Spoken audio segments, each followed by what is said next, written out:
Le dernier topo sur les maladies inflammatoires chroniques de l'intestin, ou les MICI, va parler de ces complications.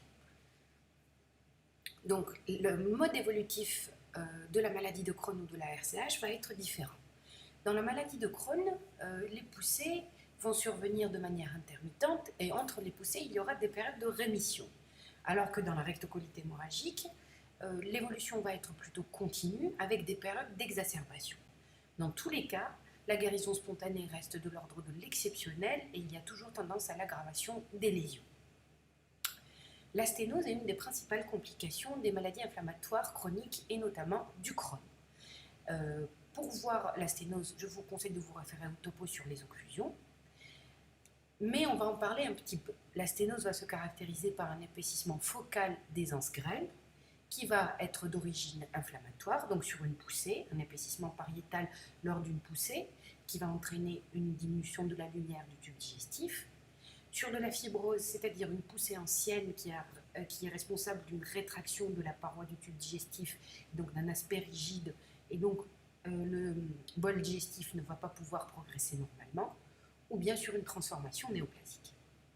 Voici une image de scanner abdominopelvien chez une patiente aux antécédents de Crohn depuis plus d'une dizaine d'années. Nous voyons qu'il existe une zone d'épaississement focal à ce niveau et qu'en plus, il existe une occlusion d'amont avec un feces sign, donc une stagnation du bol alimentaire dans l'intestin grêle d'amont avec aspect de matière fécale au niveau de l'intestin grêle.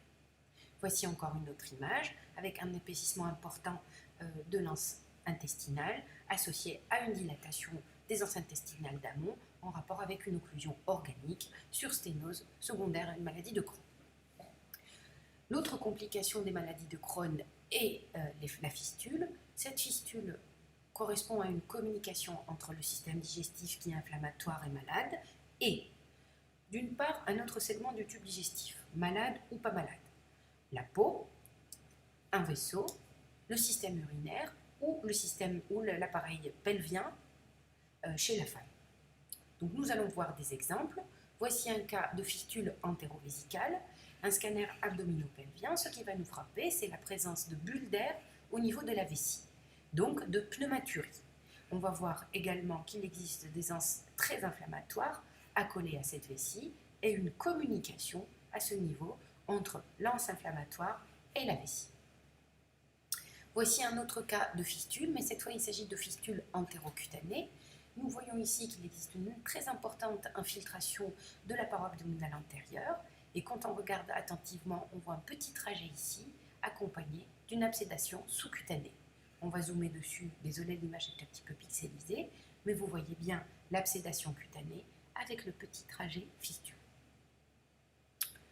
Voici un autre cas d'abcès mésentérique dans le cadre de la maladie de Crohn. Nous voyons ici une importante anse très inflammatoire accompagnée d'un abcès au centre de cette anse qui correspond à un abcès dans le cadre d'une maladie de Crohn très inflammatoire. Voici un autre cas où l'abcès n'est pas à l'intérieur de la cavité abdominale, mais plutôt au sein d'un muscle. Nous voyons ici une collection liquidienne à paroi épaisse qui correspond à un abcès. Voici un autre cas de volumineux abcès intra-abdominal qui était responsable d'une importante symptomatologie clinique. La patiente était très fébrile, elle avait un syndrome infectieux qu'on avait du mal à juguler avec des antibiotiques et en plus elle avait très mal au ventre. Donc ce qu'on a fait, c'est qu'on a fait un drainage sous scanner de cette énorme collection qui a aidé la patiente à lutter contre son syndrome infectieux et elle a permis de mieux juguler l'inflammation et de réduire la douleur. Il peut y avoir un risque d'hémorragie dans le cadre des maladies inflammatoires chroniques de l'intestin. Je vous conseille de vous référer au topo sur l'hémorragie digestive. Il peut y avoir un risque de transformation en adénocarcinome colique. Ceci va concerner tant la maladie de Crohn que la RCH, surtout si la maladie est ancienne. Voici un adénocarcinome colique. Donc vous voyez un épaississement pariétal du côlon, qui est ce qu'on appelle en trognon de pomme, qui réduit la lumière et qui est circonférentiel. Ceci est une image assez typique d'adénocarcinome colique. Il peut y avoir aussi un risque d'adénocarcinome grélique dans la maladie de Crohn, surtout si elle est ancienne. On voit ici un syndrome de masse qui obstrue la lumière de l'intestin grêle avec une dilatation d'amont en rapport avec cette obstruction. La dernière complication est la colite aiguë grave, qui est l'apanage de la RCH en poussée. C'est une urgence médico-chirurgicale car il y a un risque de mortalité très très élevé.